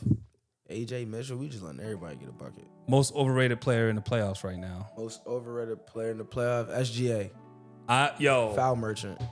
I don't care. I think it's SGA too. you can call me a hater if you want. Yo, coach, I said it like listen, I think it's SGA. SGA, I mean, listen, if you ain't getting them calls, what is he scoring right now against Horrible. the Lakers? Horrible. Cause I mean, listen, Horrible. I personally, Horrible. I agree. He's not a good 3-point shooter. Let's talk about it. He's not. He gets to that midi though. That's it. But midi layups and free throws. Yeah. That is what he's made his game off of. Yeah. Getting fouled, taking the tough mid-range, Yep. and then getting to the free throw line. Yeah. Lakers did a good job of getting him out the game the other day too. He picked up those fouls. Quick. And the it's game like, plan is there. and it's the game. The game no. plan is there. They're doing a really good job. I wanted to hate on JJ Redick at first, going straight from like being an elementary school AAU coach. Oh to, yeah, bro. But he knows what he's doing out there. No, he does 100%. Like JJ is running. JJ it legit. is. Yeah, bro. JJ Adjustments. knows. Well, I mean, we knew JJ knew his stuff when with the mind the game with Yeah, Bron. We yeah. knew JJ knew his stuff. JJ smart But you got to be smart to be the type of player he was. for sure. Like knowing how to read defenses. and Another things like Virginia that. guy? Yeah. Yeah, Another yeah. VA guy. Virginia's finest. JJ Redick. Forgot about that. Which team would you hate coaching against right now? In the NBA playoffs. Yeah. Oh man. Probably the Knicks. Because when they get that head of steam and they energy get to going. Mitchell and, Robinson, you see, caught that body the other night. Oh God, yeah, they should call the police. Jeez. But Joel Embiid 911? he got DeJuan Blair knees. He don't got no knees, bruh. Joel Embiid didn't even jump. I'm gonna say the Oklahoma City Thunder. Yeah, They don't need no help. They don't. JJ Redick, listen. And then you got to listen to the national media who hate LeBron, siding Yeah. with Oklahoma. Like, listen, You're right. it's ridiculous. I would say Oklahoma City, man. Yeah, they don't need no overrated. help. Like, they're doing all of this flailing, and they're the most physical team. They foul every single time. possession. Every time, bro. Which is a great strategy by their Lou coach. Dort and Alex Caruso be hacking. No, they do. They Hack do. it. They do. Yeah, for sure. They hack so much. And it's like they set the tone with the hack with those fouls early in the game. Early in the game. That's their strategy. That's what it is. So it it's doesn't get physical. called throughout the game. Yep. And then on the other end, they're getting SGAs, everything. as soon as If I SGA was get JJ touched. Redick, oh my God, like the Oklahoma City would keep me up. I would tell, well, if I was JJ, the game's already started, but Jackson Hayes, yo, the first time SGA comes to the lane, just take him out, bro. Like, I'm being so serious. Or Vanderbilt. He gets a moving screen every single time. My point, because he sets it and then he like slides with it. My point. You take him out. He comes, let him drag under the screen, let him come to the lane, and just take him out. Like, literally. Go for him and the ball and just take him out for a couple minutes. Alex Caruso, you used to be the homie, man. What happened? Traitor. He doing it. He the new KD. Alex Caruso, the new KD. Actually, Alex Caruso is like the new Robert Horry. Oh my God. Because my man is going around collecting them joints. Is he Bron still? Is he still Bron's little man's? I don't know, bruh. If they get Bron up out of here again in 4, I don't know. Well, it sucks that's how you know Bron is the GOAT, because his expectations at 41 is crazy. Y'all Yeah. expected him to carry this team without a guy that's averaging 30 without points. Luka. And we had no AR the first round. Or For sure. The first 4 games. One player you'd love to build a team around in Right. the NBA playoffs right In now. the playoffs right now. No. Let's go. Period in the NBA. It's probably gonna be a player that's playing right now though. I'll probably have to say Ant. I could build the team Dog. around Ant. That's it. Oh, I need to get that barking sound effect. Like, imagine, let me get Ant, Jared, what's cuz with the afro on the Cavaliers, Jared Allen. Jared Allen. I want Ant, Jared Allen. Okay. You're gonna build a squad. Go ahead. Do your thing. I'll take a Jokic Okay. at my 5. I got Ant. So you want Jared Allen at the 4? Yeah, I'm Okay. Jared at the 4. He gonna block. He gonna Jokic get at your the 5. defense. But guess what though? I got Jokic going high low with Jared Allen. So Jared Allen gonna have a double off rip because he's already getting 10 to 10. Now we got Jokic throwing it to him. Can I say this real quick? Young people. Throw me a shooter in there too. People, I gotta say this real quick because Jokic got put out in the first round. Yeah. Stop comparing Jokic to the all-time great bigs. Yeah, I'm he's not. not. We might be different. I don't know if you feel the same way about this. There's no way a prime Shaq is going out in that first round. No. No. And get caught out by the kid from Minnesota. Jaden McDaniels. Ain't no way. No. Shaq, Olajuwon. None of These them. dudes, David Robinson, these dudes ain't going out in the first round. They would have called a timeout and been like, yo, the offense is running through me for the next like 4.5 minutes, bro. Defense is where Jokic struggles. Yeah, because he don't play Offensively, defense, bro. we got to start categorizing this stuff. But that's coaching though. Yeah. Like, that's coaching. Y'all got to hold him to a standard and make him play defense as well. Yeah. He can't just sit back there under the screen every time. and Shaq play made an drop. all-defensive team. But that's my thing though, right? Like, but back then though, they played defense. No, like the for scores sure. were like For sure. 72 to you know, like it was no Yeah. 140 and I love all of this. I love Jokic's game. The I game love is his amazing. game. But I mean, That's why I got Jared Allen though to play defense. Uh, Jokic ain't playing no defense for me, bro. None. Jared Allen gonna play some defense. He gonna block a couple shots. he blocking a lot of shots. Yeah, and gonna play some defense too. Yeah. Okay. Now I got some more questions for you, Coach. right. Coaching rapid fire. Man to man or zone defense? Ooh, depends on the age group, but I'm gonna go man to man. We locking up, coach. Man up. Grab his jersey. Grab him, man. Yeah. Full court press or half court Full defense? court shot. Okay, 94 okay. feet. 94? Yeah, make him turn. Man, shout Make out him to turn. a guy that I love playing. See, I love Dennis Schroeder. Yeah, Seeing the way he picks guys he's up. annoying, but yeah, he's like real. He's the guy that you like. You hate him if he's not on your team, but you love him if he is. Yeah, Shorter is definitely a bug. I like Dylan Brooks. People don't like Dylan Brooks, but that was my Dylan the villain. That was my energy when I played. Bro. Yo, I was a villain. You was staring at people like that. Bro, I was a villain. You look like opposing school away game. I'm going in the crowd. I can see that. Y'all ain't got nothing on me tonight. What? I was a demon, bro. I can see that. Yeah, I like the hate. Hate on me, please. Tough defender or elite scorer? I'm taking the tough defender. Ooh. I don't care, bro. I need somebody who can get a stop. You taking Bruce Bourne over? We just talked about Melo. Elite. Bruce ain't elite. I'll take a. Bruce ain't elite. Bruce. Tony Allen. Tony Allen is elite. I'll take a Tony Allen. Tony Allen is 100% elite. Shout out to Tony Allen. Yeah. Shout out to Out the Mud. Yeah. Okay. Let's see. Motion offense or set plays? We're gonna go set plays. Okay. Yeah, motion is kids don't they thought process don't. Well, I thought this. Well, that's why I think. Let me do the thinking. Yeah. Best basketball movie. I name dropped Blue Chips earlier. I might have to chime in on this one. Best basketball movie? I'll give you 3. I don't got one. Give me 3. Yeah, let's go 3. Give me your 3. We'll go Above the Rim. Oh, yo. 1994, and it's got the best soundtrack. Yeah, we're going Above the Rim. Yeah. Tommy Shepard. I'm telling you. I don't know. This is tough. Top 3. Top 3. Might have to go Glory Road. Okay. Texas El Paso, the first team to start 5 black players in an NCAA game. Okay. And I told you I was in El Paso, so that. So you know the history. Okay. So I went to the movies to go see that. Yeah, that joint was active. Shout out to Hits from the Street. And then I'm a 95 baby, so I'm going like Mike. The original like Mike. Yeah. Okay, you're going like Mike. Wow. Shout out to Bow Wow. Shout out to Bow Wow, man. Columbus, Ohio. I'm gonna go Above the Rim. Okay. Above the Rim. I'm gonna go with The Air Up There. Okay, I like that one. That's a little old school. I'm gonna go with The Air Up There. Shout out to Kevin Bacon. He went over to Africa and found a kid. I might go there. And then next, let me just throw one out. I'm gonna go White Man Can't Jump.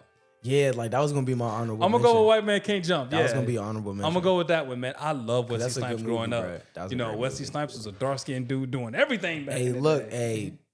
Blade, Wesley had Cinemax. Shout out to Wesley Snipes Cinemax who saved the Marvel franchise, the Blade movies. Literally. Yeah. But Wesley, man, Passenger 57, like some of those movies, man. Like, this movie has so many quotables. Okay. Favorite signature shoe?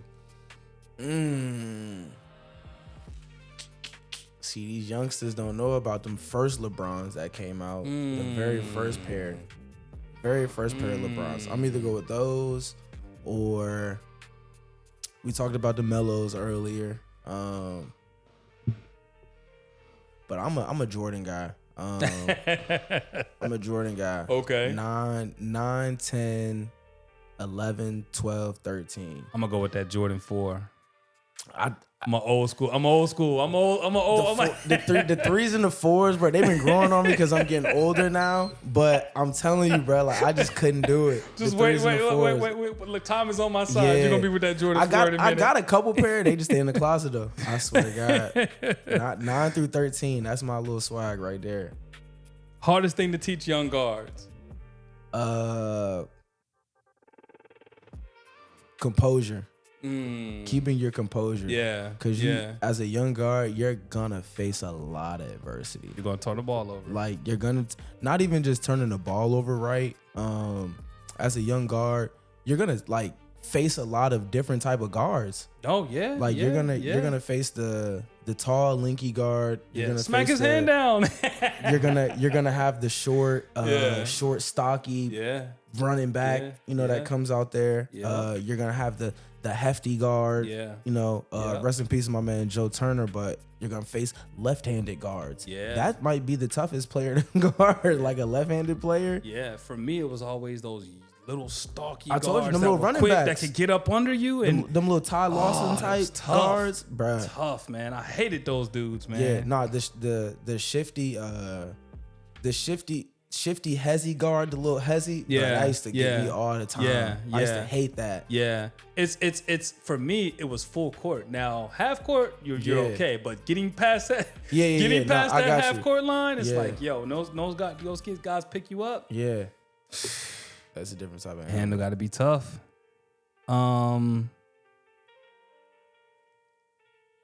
Most important stat besides points. For me, so as an assistant coach,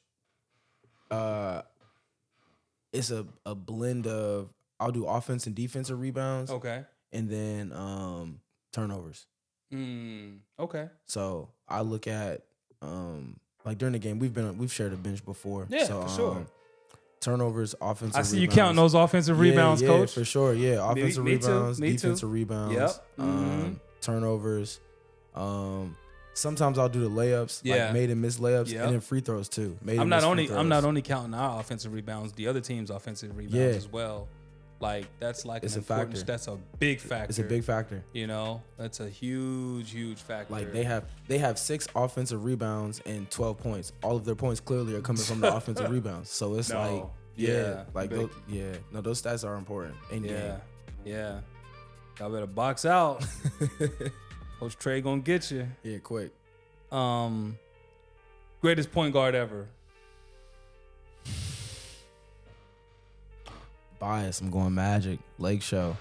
I'm gonna have to go with Magic too. I'm going Magic. I'm Mr. going with He Magic He. too. Yeah, got to. Mr. He himself. I'm not gonna be here. Got to. I'm gonna go with Magic too, man. Yeah. Magic, man. Steph is kind of like more. Steph is He's more a of a shoot. two. He's a 2 guard. Those DHOs and stuff, like, you know, Draymond is really running, you know, Moving that screens, offense. bro. Yeah. Him, they had Andrew Bogut for a couple years. Who did they? Zaza Pachulia for a couple years, bro. Yeah. All them moving screens and I banners know. was running around. I got time for that. Yeah. No, Steph is moving around. But listen, David kids West. out there, a lot of kids out there watch Steph Curry. They want to shoot like Steph Curry. They don't want to move it out the They don't ball want like that- Steph they don't want Curry. that cardio like Steph. They don't man. want to move it out the ball like Steph Curry. So a lot of these kids are standing at the 3-point line and not moving without the ball. I just. And Steph you hear Curry it. says the weakest thing you could do is stand there and Cut. ask for the ball. Cut, Yeah. cut, Yeah. cut, and then they take 2 steps in the lane and come Listen, right back out to the I three. grew up watching Richard Hamilton. Rip would run around wing opposite corner, top of the key, back to the other corner, elevator screens to the top of the key again. Did not take the 3, take it to a 2 Just dribble to get pull the up. elbow, just to get a shot at the elbow. Yo, Rip used to- Yo, like all in the what? face mask. Yeah. Him and Reggie Miller and Yeah. you know Ray Allen was another guy that Bruh. moved well without the ball. Baron Davis. Baron Davis, yeah. Baron Davis was somebody I watched a lot Yeah. of. Baron Davis Yeah. and Stephon Marbury. Coach, what region has the best hoopers right now? The DMV. No, like, DMV. hands down. Shout out to the DMV. If you look around, all these other places have DMV talent in their cities. Mm-hmm. New York has DMV kids. Yeah. California, the kid Quincy that just committed to Oklahoma. I was at Mhm. AZ Compass. DMV kid. Kids that play in Mount Shout out to Vernon. Nate Amit. He coming. I'm telling you. Yeah. So it's like you got these kids that play at all these schools all around the country. And they're Yeah. DMV talent. Yeah. It's Virginia, in the DC, water. PG. It's PG. right here. It is right here. Yeah. Right. We got Jeff Green with the Rock. Well, is he with the Rockets right Yeah, now? he was with the Rockets. Yeah. But hold on, Jeff Green is Jeff Green DMV? Am I Yeah, nah, Jeff Green DMV. Jeff Green DMV? Yeah. Okay.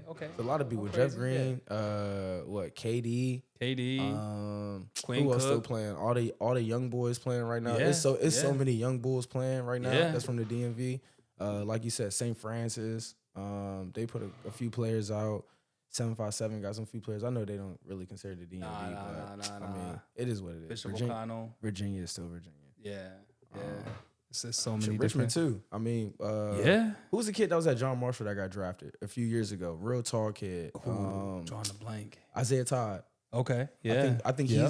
he's still a part of the Wizards program. I don't want to, you know what I'm saying, speak on the wrong information, but I'm pretty sure he still works out as a part. You're just gonna give the whole Virginia a shout out. Yeah, man.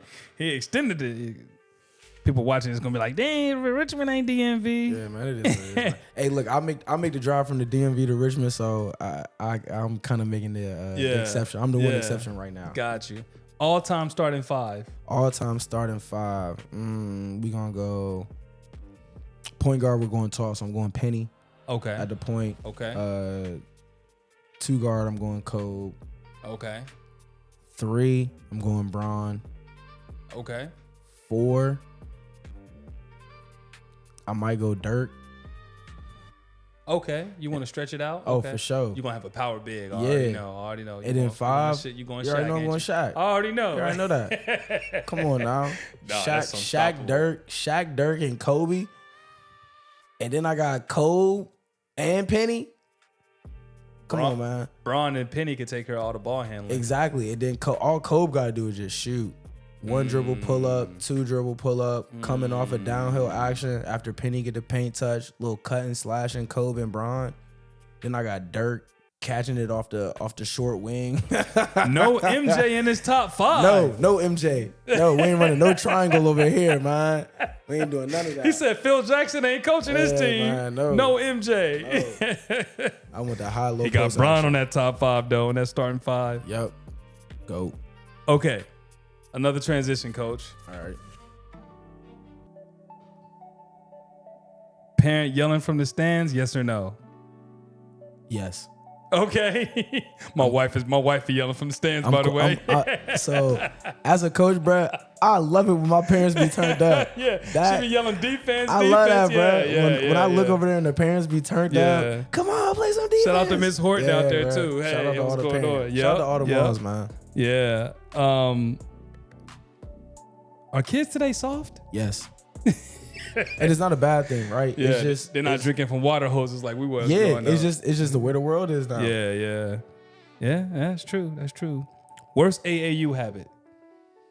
Leaving the bench dirty after the game. Yo, pick up your water bottles and your trash and I blame the coaches because like if you've ever been around me or if you've seen me, yo, I'm picking up the trash before the game and after the game. Like I don't want a dirty bench. I don't want to put my stuff down in somebody's.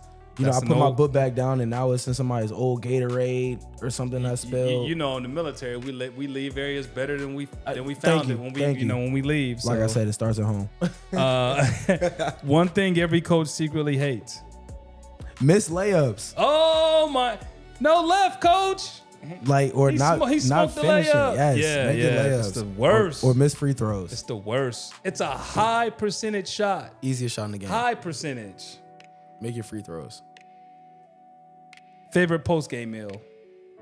Favorite post game meal. If Chick-fil-A is still open, I'm definitely going to Chick-fil-A. Friday nights, after high school games, it was definitely a Burger King type of guy. Definitely a. No, I'm cool with some nutritionists out there. You know, coach. Yeah, I know. I was a BK But it's all good. stacker. It's post. Post game though, we gonna go tropical smoothie. Oh, there you go. There you go. I'm gonna keep it healthy, Hey, tropical smoothie. Don't do the Burger King. You know, Yeah, the kids good. gonna look at me like, Coach, you always talking about what you eat. Yeah. Okay. And we about to wrap it up, Coach. What do you want your players saying about you 10 years from now? 10 years from now, I just want them to say Coach Trey was influential. He was tough on us. He made us better. And he kind of prepped me for where I'm at right now. That's kind of my biggest thing. I want all my kids to be ready for whatever level of basketball it is they're going to go play at. What kind of impact are you trying to leave? The biggest impact I can. Everybody, the cliche answers, I want to leave a positive impact. I want my impact to kind of have like purpose. Yeah. So whether it's Northern Virginia or Richmond, Yeah. I just want people to kind of be like, yo, look, like we need to embody what Coach Trey kind of had and who he was as a person. Yeah. So that toughness, having that fire, that spirit, and then never giving up. That's kind of one thing. Like Yeah. the kids nowadays, they're kind of quick to just give up. Yeah. And it's like, bro, we didn't have that option. Yeah. Like it was no give up. It wasn't I'm not good at this, so I'm just gonna stop, or I'm gonna go try something else. Like no, it was you keep trying until you got good at it. Like that was just how we was raised. It's just a part of life. Yeah. So yeah, that's kind of how my impact. What's next for you, Coach Trey? We got coming up this year, man. So a couple things behind the scenes I'm working Yeah. right now. So a couple job opportunities. Could be back in the WCAC, go to Okay. Virginia. Okay. Potentially stay down in Richmond with some Okay. post grad. Okay. But for honestly, next for me, it's just I'm looking to be in a space where I can kind of provide some of those mental workshops and things like that. So just kind of connecting more with my players. Yeah. Instead of just being like a trainer and a coach. Yeah. And just taking it to the next level. Networking with some of the parents, like yourself, and just getting out there and just kind of staying in my lane, figuring out what's next for me. Because I don't want to be a trainer forever. Yeah. So, just transition into my next role in life. Yeah. And Coach, last but not least, what keeps you motivated? My parents. Shout out to your parents, man. Shout out to my parents. Retired military, both of them. Coach Trey's parents did a great job. Yeah, so just multiple tours overseas. Afghanistan, things like that. So just fighting for them. Watching my mom get her doctorate degree. Oh man, that's phenomenal, man. Yeah, that's dope. That was huge. She finished her master's when I finished my bachelor's degree. Okay. And she was like, "Well, I'm about to keep going." And I was like, "I'm about to stop for a little bit." So shout out to Mom Dudes. Yeah, so she got that doctorate degree, and I was kind of just like just huge. That was very influential in our family. Her being the first one. So I was the first one to finish straight out of high school, and she's the first one to get her doctorate in our family. So kind of big steps. That's awesome, man. Yeah. It's been a pleasure, Coach Trey. Yes, sir. I appreciate you for having me. I appreciate you coming through in sir. studio. Yes, sir. Again, man, shout out to Coach Trey for coming through. A young coach, high energy, real passion for development and mentorship. Definitely somebody to keep a watch for in the basketball space. Make sure y'all tap in with the PulseRise podcast. Again, like, comment, and subscribe. Share this episode with somebody that really loves the game of basketball. Yes, sir. All right? It's been a pleasure, man. I appreciate you for having me. Yeah, man. For sure. Stay tuned for the next episode of the PulseRise podcast. This episode of the Pulse Rise podcast is sponsored by Pulse Rise CPR and First Aid. Training for the moments that matter most, when every second counts. Be ready.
That's good stuff, man. Yeah. That's a good pod, man. We went for an hour and 43 minutes. Yeah, I like that. Man, was that good, man? Yeah, that was good straight. stuff. That was Yeah, cool, I like cool, that. man. I'm gonna put it out. Make sure you share it, man. I got you. Yeah. Make sure Don't you worry. share it out there, man. Share it with your folks, man. You know, share it on all social media platforms.